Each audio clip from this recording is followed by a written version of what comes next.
For years, the town of Elmswood had been whispered about in hushed tones. A place where shadows seemed to stretch a bit too long, and where the silence at night was so complete it weighed heavy on the soul. However, the most disturbing stories revolved around the old cemetery at the outskirts, where graves were not just homes to the departed but entryways to something far more sinister.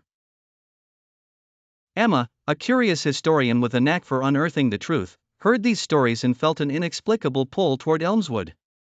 She arrived with her camera, notebook, and an insatiable curiosity that had driven her to this eerie destination. From the moment she stepped foot in the town, an unnerving feeling of being observed crept up her spine. Undeterred, Emma started her research, visiting the cemetery that very night. Under the pale light of the crescent moon, she began to take photographs of the rundown tombstones. A chilly breeze whispered warnings through the leaves, making her nerves tingle. It was then she noticed a figure, cloaked in darkness, standing by a particularly ancient grave.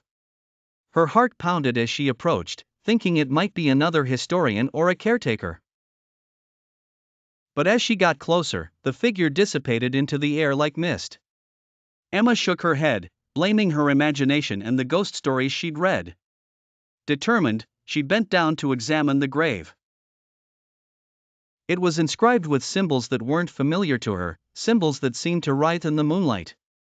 She snapped photos and made sketches, her historian instincts taking over. That night, back in her rented room, Emma reviewed her notes and photographs. To her shock, one of the pictures captured not just the grave, but the figure, now staring directly at the camera with hollow, void-like eyes. An icy dread coursed through her.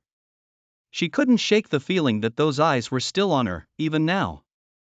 The following nights were tormented by nightmares, visions of being buried alive, of clawing at the earth, and of that figure, always watching, its eyes growing closer.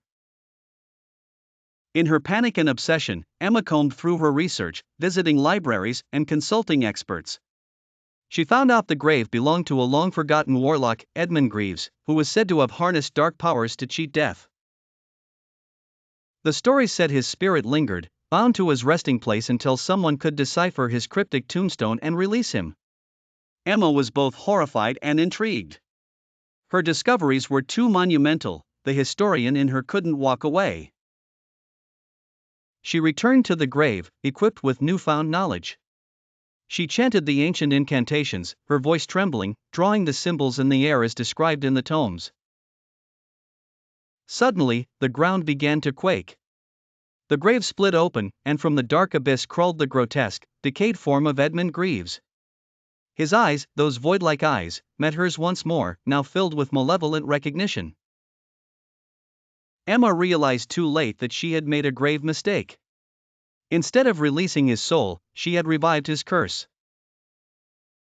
The last thing she saw was his twisted grin as the earth swallowed her screams, the cemetery reverting to an eerie silence, with one more ghost story added to its lore.